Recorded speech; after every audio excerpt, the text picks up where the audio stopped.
Información deportiva o análisis, nota general nós transforma síntesis. Com interview, point of view, com mira à parte. Bem-vindo nos Mancave, Costa vai estar. Bem-vindo nos Mancave, Costa vai estar. Bem-vindo nos Mancave, Costa vai estar. Welcome, guys. What's up, man? In the Mancave podcast, English version today. Episode 4. Episode 4. I'm Harold. He's Fabian. This time we had an opportunity to interview Coach Coleman Ayers. He came down to Curacao for a clinic. From Miami. Yeah. And he came for the Sharks for a 2-day clinic. Right. It was Friday and Saturday. Yes. And on Saturday we had a chance to talk with him. Yes. And he dropped a lot of gems for basketball players, particularly those in Curacao, but also worldwide. It applies everywhere. Yeah. Talks about nutrition, talks about how to approach the game, how to work out, and all that stuff. So I thought it was a good interview. It was a good interview. He dropped some gems. And so check it out. Check it out. Let us know what you think about it. Like, share, subscribe to the page. And we'll catch you guys next time. Yep. Peace. See you. So thank you. Yes, sir. For giving us the opportunity to interview. Absolutely. Ask you a couple of questions and pick your brain. Yes, sir. No, for sure. I'm excited. The first thing that struck me, somebody told me that you're 23. Yes, sir. That's young. Oh, yeah. So tell us a little bit about yourself, your personal basketball career, Yeah. and how you transition into this world. Yeah, no, absolutely. So, I mean, the funny thing is that most people are still playing basketball at 23, years and years on. So, every time people assume that I'm older, I think it's because they assume that I went through the whole basketball career, played professionally or whatever, and then got into it. So, without making it too long, I would say my background was I played at a high school in Washington, D.C. That's where I was born and raised. Yeah. Crazy good program. Everyone on our team went to college but me for basketball. Like the best programs in the States. So I was kind of that outlier where I was kind of the short white kid on the team, but I was learning from everyone. I started coaching them up so my teammates would be in there early morning. So I was kind of doing all this stuff on a 1% scale. 15, 16 years old. I was reading scientific research about training. So I started very early. And then once I got to 18 years old, and it was time to choose between playing in college and doing this in college, that was probably the toughest decision of my life. But I ended up going with this side of things, which is a risk. Like I ended up going down to University of Miami where I was with the team for a little bit, and I was like, all right, let me just go into my real passion, which is helping other people get better.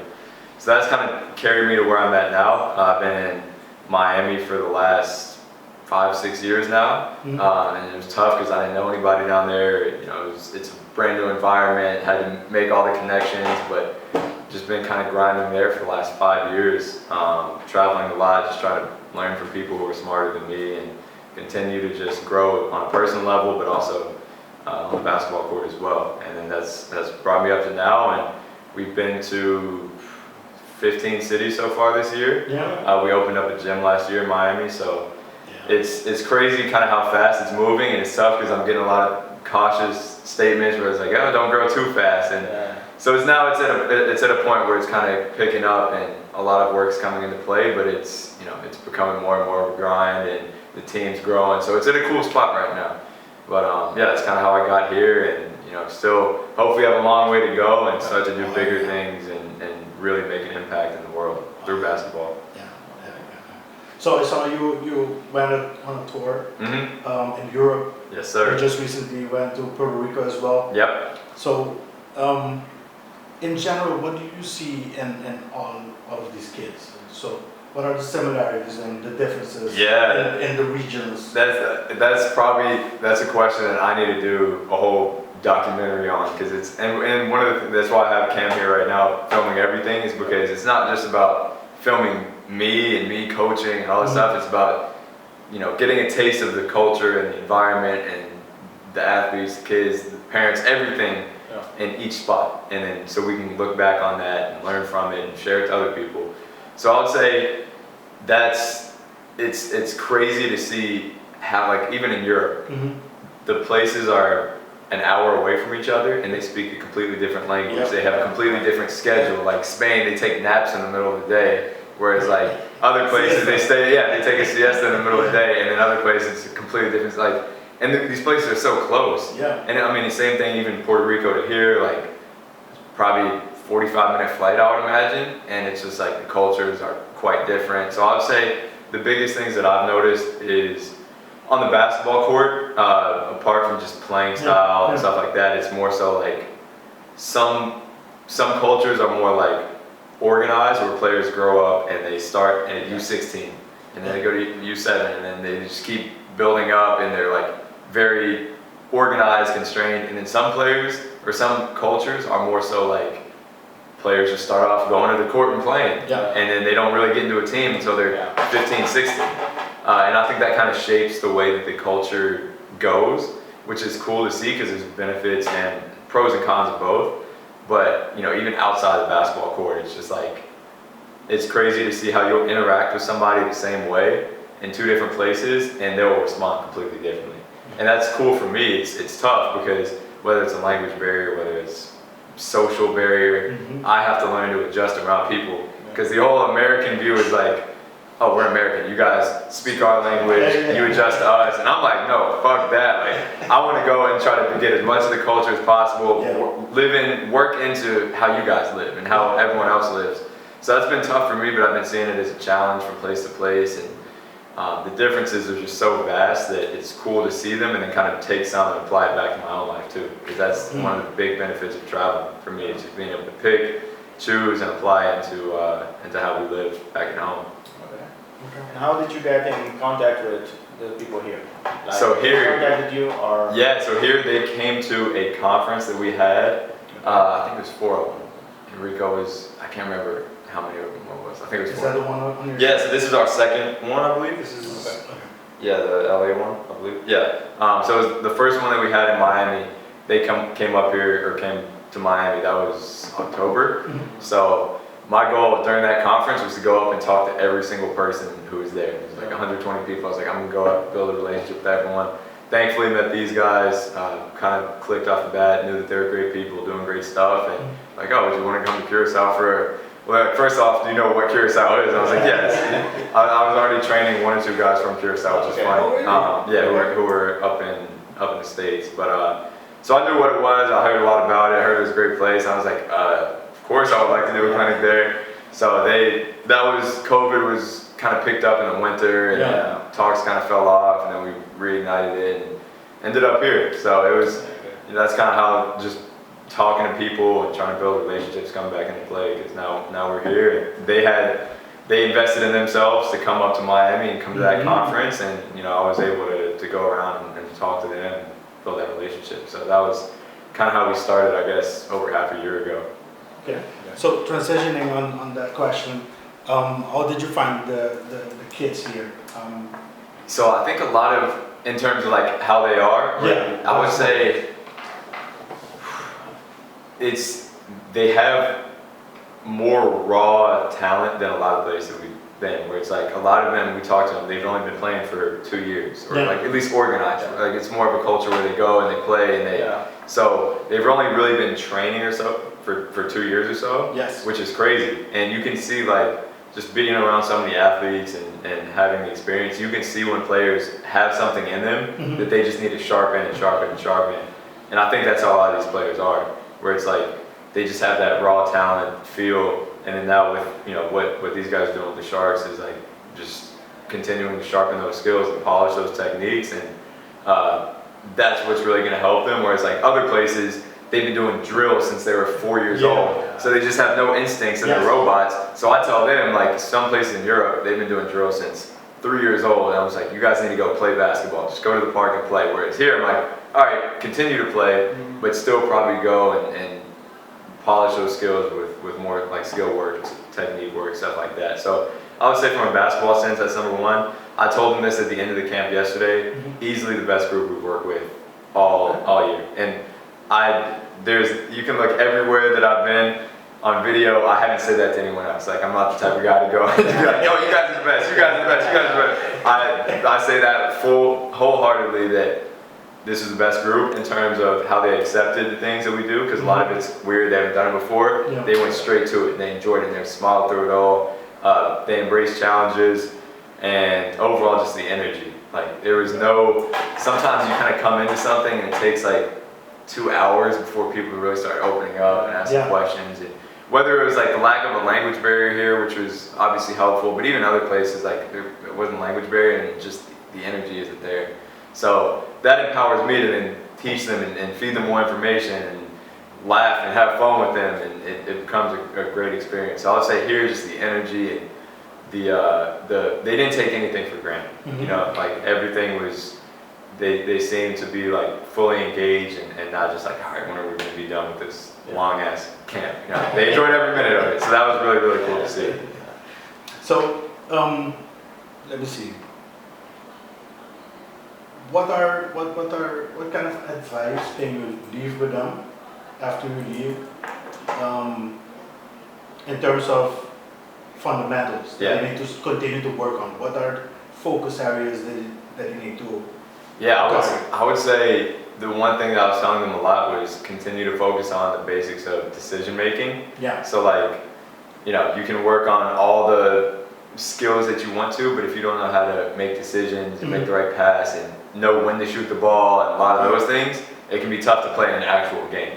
Because I was that type of guy where I would be great if there's a cone in front of me, but then there's an actual player in front of me, I'm like, oh shit, this cone's trying to, or this player's trying to steal the ball from me. So I think what I want them to focus on is, one thing at least, is more just live defense, decision making, making the right passes. Number two is being able to play patient, and I think a lot of them are athletes. So they'll just go down, they'll rush, exactly. They'll catch the ball and they're like, all right, I'm gonna use my speed. Yeah. But if they're in some of the drills that we did, were like kind of slow, like literally forcing them to go as slow as they could and speed up from there and slow back down. And the more that they're able to play patient and control their speeds, the better. So I'd say that's another really important fundamental. And then shooting. Like, if you can shoot, you can find your way on any team. And that's, I would say, if these guys can add, and girls can add, just like that level of just consistency with their shot, which is obviously takes years to do, but if they can add that, then pair that with the athleticism, some decision making, that raw feel for the game, it's a dangerous player right there. So I'll say those are three big things. Okay. And like for the mental part, like how do you prepare for that? Like, or what advice do you give? Yeah, absolutely. So a player who cares too much, it's like, you'll have a bad game, and then you'll go get an A on a test, and then you'll go have a great night with your friends, and you'll still be mad because you're like, basketball is all that matters. Yeah. So telling players, like, you're 16 years old, if you have a bad game, put that in perspective. You're not even going to remember this in 10 years, let alone like 1 year. So detaching them as a human and them as an athlete is huge for the players that care too much, and then the players that don't care enough. Number one is like, do you really want to do this? Most of them will say yes, and I think most of them actually do. It's just they haven't really found that spark yet. And that's where I try to cater. I try to build relationships with them so that I can cater to that. Whereas, like, if I know one player really wants a scholarship for this reason, then I continue to, when he's slacking off on a workout, I point that out, because I'm like, all right, this is his pain point. This is something I can touch on.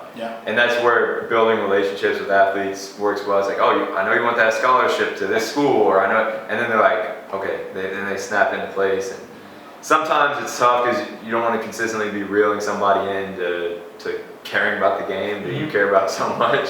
But there are those two sides of the spectrum, and the more that you tackle those, I think the more confidence those players have.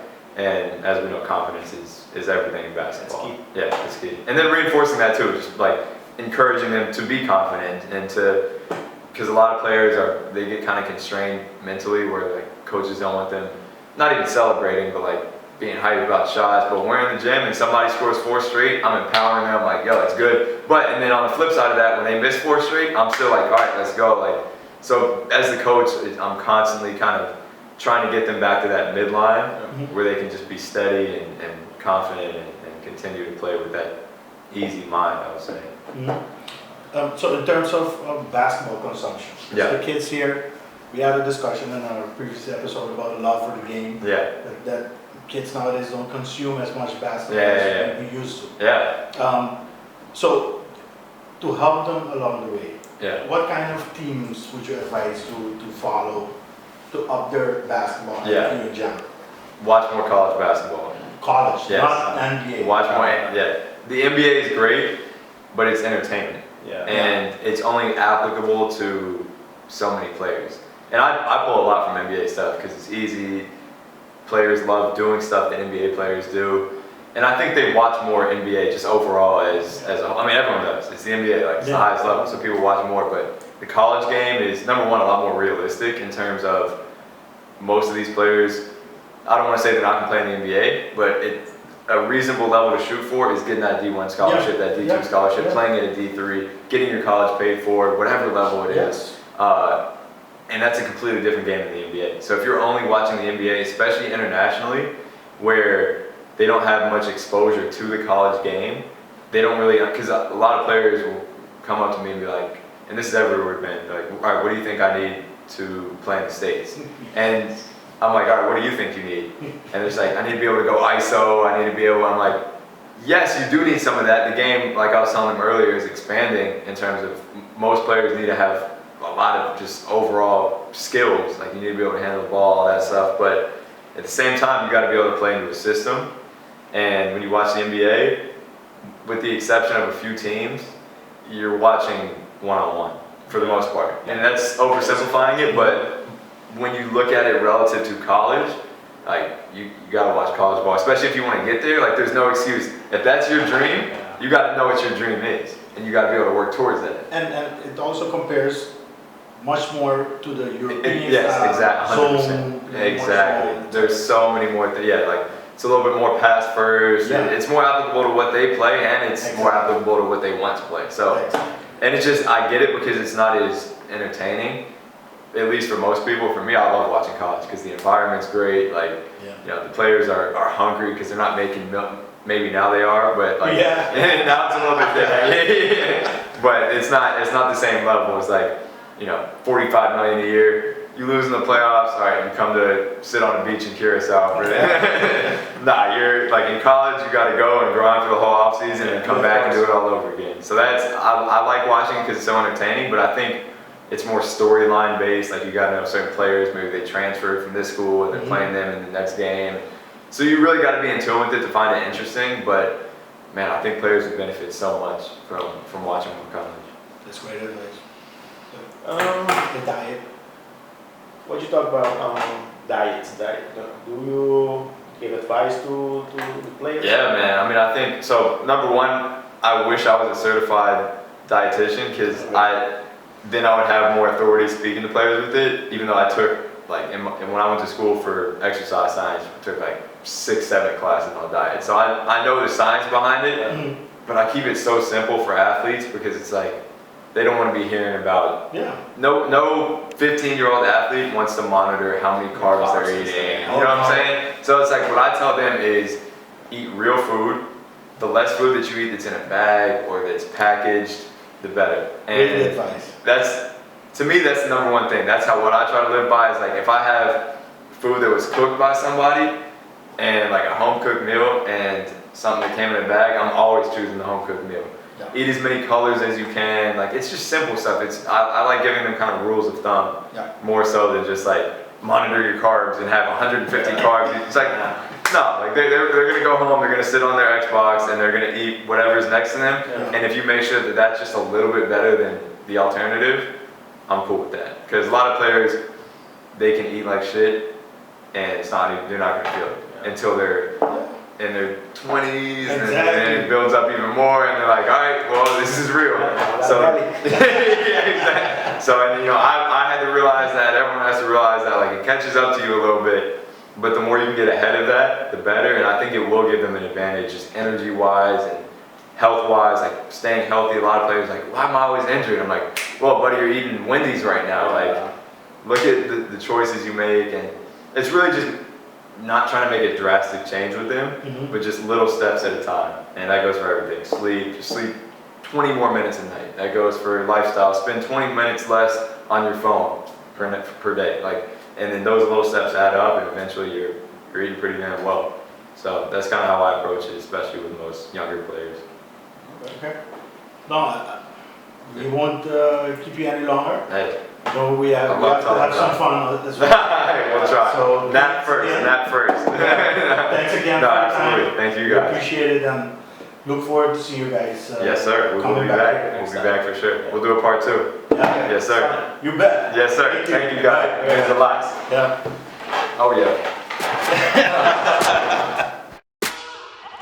Información deportiva o análisis, nota general nos forma un síntesis.